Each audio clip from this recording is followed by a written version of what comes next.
இது நிசப்தம். சபை முன்பாக எழுந்திருந்து நான் செய்த அதிசயங்களையும் அற்புதங்களையும் நீ கூறாவிட்டால் அது எனக்கு கடனாக இருக்கும். நீ எனக்கு என்ன செய்யணும்? கடனாகவே நீ கடனாகவே இருப்ப. நீ சொல்லிட்டா உன் கடன் முடிஞ்சிருச்சுன்னு அர்த்தம். கடவுள் சோதனை நம்மளை சோதிக்கிறாரா அல்லது சாத்தான் நம்மளை சோதிக்கிறானா?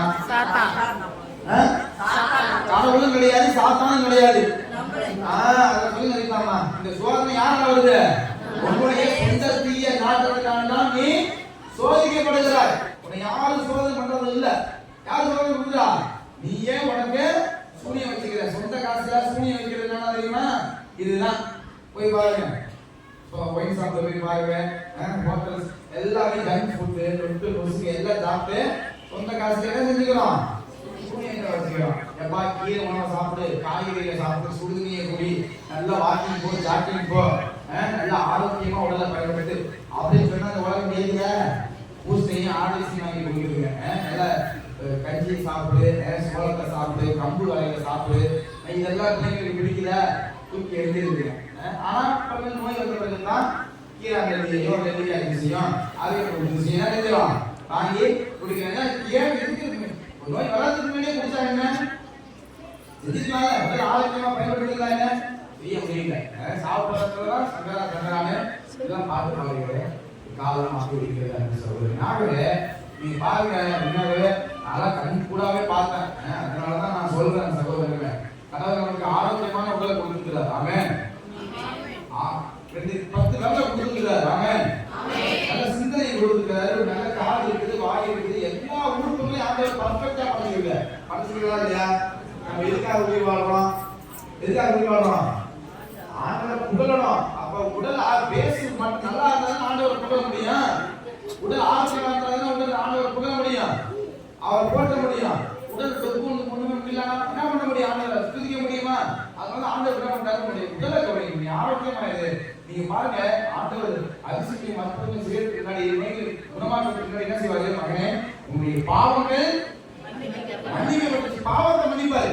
நீ செஞ்ச வந்த இந்த நோய்க்கு காரணமா இருந்துச்சு பாவம். பாத்தியா, இந்த நோய்க்கு காரணமான அந்த பாவம்.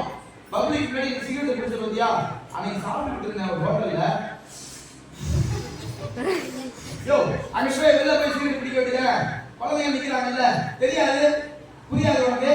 ஒரு இந்த சென்ஸ் கூட இல்ல, ஒரு அனிமலுக்கு கூட தெரியும். என்ன செய்யணும்? எங்க போய் ரெஸ்ட் ரூம் போறோம்னு அனிமலுக்கு கூட தெரியும். பப்ளிக் முன்னாடி இப்படி சிகரெட் பிடிக்கிறீங்க, கொஞ்சமாவது நாலேஜ் இல்ல. குழந்தைங்களா இருக்கிறாங்க, பஸ் ஸ்டாண்ட்ல பாக்குறாங்கல்ல, கண்ணால பாக்குறாங்கல்ல. நம்ம என்ன செய்யறோம்? நம்மள்ட்ட ஏன் போய் அவங்கள்ட்ட பேச முடியுது இருக்கிறோம். கடைசியா இருக்கிறாங்க. என்ன பண்றது? இதான் சிச்சுவேஷன், இதான் நிலைமை. எவ்வளவு சொல்றோம் செய்யாதீங்கப்பா, புரியாது, தெரிய வேணாம், கொஞ்சமாவது மனம் இருந்தா வேணாம். அன்புக்குரிய சகோதரமே, கேன்சர் சாதாரண வியாதி கிடையாது. எப்ப எல்லாம் கேள்விப்பட்டோம், எங்கேயோ ஒரு இடத்துல கேன்சர் கேள்விப்பட்டேன் சின்ன வயசுல. அப்புறமேல எப்ப இங்கே கேன்சர் கேள்விப்பட்டேன். அப்புறமேல இப்ப என் வீட்டுல கேன்சர் கேள்விப்பட்டேன். ஆமென். இருக்குதா இல்லையா?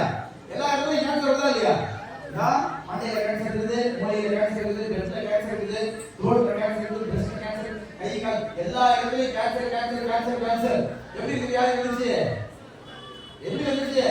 ஆண்களுக்கு பாருங்க சகோதரங்க, பிசாசு நம்ம நிர்மூலப்படுத்தி நிவாரணப்படுத்தி எப்படி குப்பை எறியும். குப்பை என்ன தெரியுமா? பார்த்துக்கிறானா? குப்பைனா நம்மள எல்லா இடத்துலயுமே நம்மள ஆசை வார்த்தைகள்லாம் செஞ்சு நீ அப்படியா இப்படியா அப்படின்னு ஆதமையோட ஏமாத்துற மாதிரி நம்ம எல்லாம் அப்படி ஏமாத்தி கொண்டு போய் குப்பையில தூக்கி வீசிடலாம். அப்படின்னா சிறைச்சாலை இருக்கு பாத்தீங்களா, அது ஒரு குப்பை. குப்பையில தூக்கி வீசிடுவான். அந்த இடத்துல பாத்ரூம் நான் போய் பார்த்துக்கிறேன், ஒண்ணுமே கிடையாது, சும்மா ஒரு தடுப்பு, அவ்வளவுதான் பாத்ரூம். இப்படிதான் உட்காந்து குப்பை வச்சு ஐயா பயம், வாழ்க்கையில செத்துவோமோ வாழ முடியாதோ அப்படிங்கிற ஒரு பயத்திலேயே அவன் என்ன செஞ்சிடலாம்? வாழ்க்கைய தொலைச்சிடலாம். அப்படிதான் செஞ்சு கொண்டு போய் வீசிடுச்சு, குப்பையில தூக்கி வீசிடுச்சு. ஆனா சொல்ல போய் பார்ப்போம், புற்றுநோய் புரியல, குப்பையில தூக்கி வீசிடுச்சு.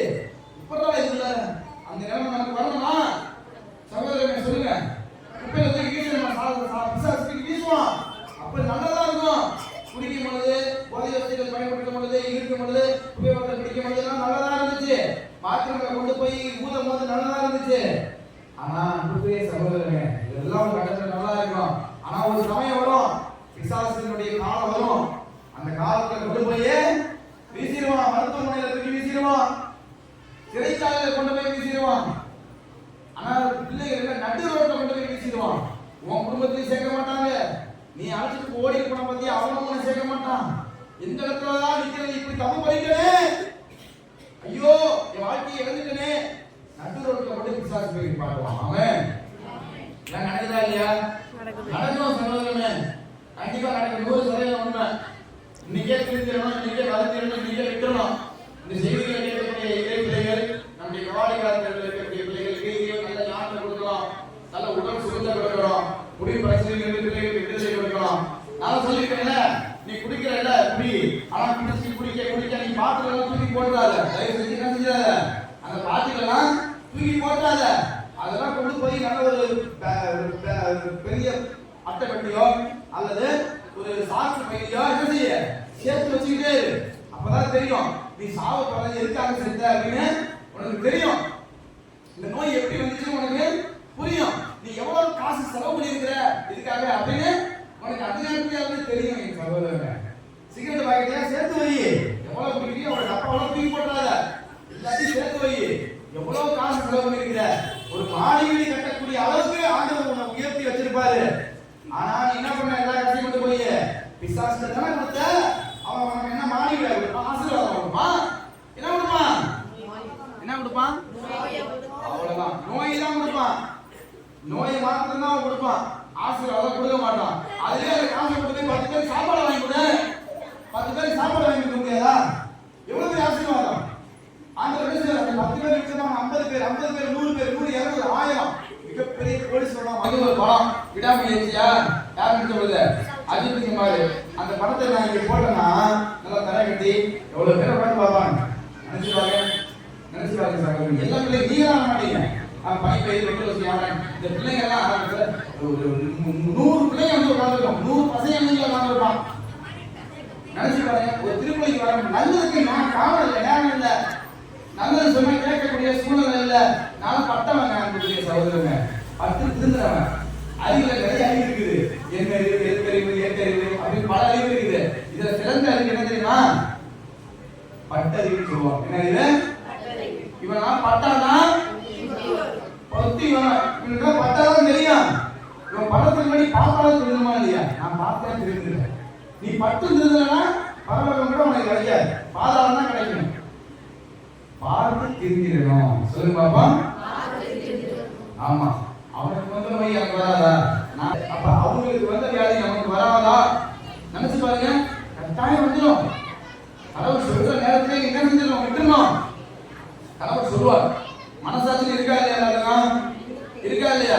ஆமா, உங்களுக்கு சொல்லி என்ன பிரச்சனை, உங்களுடைய பிள்ளைகளுக்கு தான் நீங்களாவது போய் சொல்லணும், அவ்வளவுதான். நீங்க எல்லாம் பரிசுத்தவான்கள், நீங்க எல்லாம் பாக்கியவதிகள். சகோதரமே, உங்களுக்கு சொல்ற மெசேஜ் இதெல்லாம் 10% தான். ஆனா இது போய் சேரக்கூடிய செய்தி யாருக்கு, உங்களுடைய குடும்பத்துல இருக்கிறவங்களுக்கு மட்டும்தான். இங்க இருக்கிற பிள்ளைகளுக்காக கிடையாது. இங்க இருக்கிற பிள்ளைகள் எல்லாம் பரிசுத்தவான்கள். ஆலயத்துக்கு வர பிள்ளைங்க எல்லாம் செய்வாங்களா, செய்ய மாட்டாங்க. ஆனா ஆலயத்துக்கு வராம உலக மாய பயிற்சிகள் இருக்கக்கூடிய பிள்ளைகளுக்கு தான் இந்த செய்தி. அதனால வெளியில அவுட்ஸ்பீக்கர் போட்டுருக்காங்க, ஆடியோ வச்சிருக்கிற நண்பருக்கு என்னுடைய மனமார்ந்த நன்றியை தெரிவித்துக் கொள்கிறேன். இந்த செய்தி போய் சேரலாம். அநேக பிள்ளைகள் இன்னைக்கே விட்டுணும், விட முடியாதுன்னு எதுவுமே இல்ல. பயம், பயம்ங்கிற ஒண்ணு ஆண்டவர் ஏற்கனவே வச்சிருந்தாரு. பயம் இருக்கு, இருக்கிறதுக்கு பயப்படணும். நோயை பார்த்து பயப்படணும். யாரு பயப்படணும், நோயெல்லாம் பார்த்து பயந்து திருந்திடணும். இப்படிப்பட்ட நோய் எவ்வளவு அற்புதமா ஆண்டவர் குடும்பத்தை கொடுத்துக்கிறார். கொஞ்சம் கூட எவ்வளவு அற்புதமான குடும்பம், மனைவி, அழகான மனைவி, அழகான பிள்ளைகள். இந்த பிள்ளைகளுடைய பூஜை பார்த்தா கூட திருந்த வேணாமா, கணவன்மார்கள் நினைச்சு பாருங்க. ஆஹா, இவ்வளவு அற்புதமான பொக்கிஷம். குழந்தைங்க எவ்வளவு பேர் கோடீஸ்வரன் இயங்கி இருக்காங்க தெரியுமா? அவனுக்கு இல்லாத ஆசீர்வாதம் ஆண்டவர் உணவு கொடுத்தார். ஆனா நீங்க மட்டும் ஆசீர்வாதம் வராம போய் சாவ தேடிட்டு இருக்கிற. உனக்கு அப்ப இந்த குடும்பத்தை யார் பார்த்துப்பா? அந்த அம்மா கடவுள் நிற்கிது. சகோதரங்க வந்து சொல்றாங்க என்கிட்ட, ஃபாதர் என் புருஷன் தண்ணியே இருக்கிறாங்க, முடிச்சுக்கிட்டே இருக்கிறான், கொஞ்சமாவது சொல்லுங்க, கொண்டு வரக்கூட முடியல. ஆலயத்துக்கு முடிச்சு ஹாஸ்பிட்டல்ல நீங்க போய் பார்க்கலாம், மெடிக்கல் ஒரு 1/2 மணி நேரம் நான் கொடுக்குறேன் சகோதரன். நான் உங்களுக்கு சொல்றேன், ஒரு 1/2 மணி நேரம், அதாவது ஒரு 10 நிமிஷம் கொண்டு போய் மெடிக்கல்ல எதையாச்சும் ஒரு இடத்துல நிக்க வைங்க, நிக்க வச்சு அழைச்சு வந்துருங்க. அதுக்கப்புறமா தீய சைக்கிள் ஈடுபடுறாங்க அப்படின்னா கடவுளே சொல்லுவாரு, எப்பா எவ்வளவோ காரியங்களை செஞ்சு பார்த்துட்டேன், உன்னை திருத்தவே முடியல, ஆண்டவரே ஒரு நாள் என்ன செய்வாரு? கைய விட்டுவார். நான் கையில மாறி சொன்னவரே கைய விட்டக்கூடிய சூழ்நிலை நம்ம வந்துடக்கூடாது. அதுவே நம்ம ஜெபிப்போம். செஞ்சு காரை வாங்கினா அந்த காரு போய் மரத்துல தான் முடிவு நிற்கும். ஆமென். ஏற்ற காலத்துக்கு ஆண்டவன் கொடுப்பாரு சகோதரனே. வீடா ஏற்ற காலம், குழந்தை பாக்கியமா ஏற்ற காலம், கடன் பிரச்சனை அடையணுமா ஏற்ற காலம். உனக்கு ஒரு காலம் இருக்கு, ஒவ்வொன்றுக்கும் ஒரு காலம் இருக்கிறது. நீ பிறக்கிறதுக்கு ஒரு காலம் இருந்தா இறக்கிறதுக்கு ஒரு காலம் உண்டு. ஒவ்வொரு ஆலயத்திலும் நீங்க பாருங்க, பெண்களுடைய கூட்டம் தான் அதிகமாக இருக்கும், ஆண்களுடைய கூட்டம்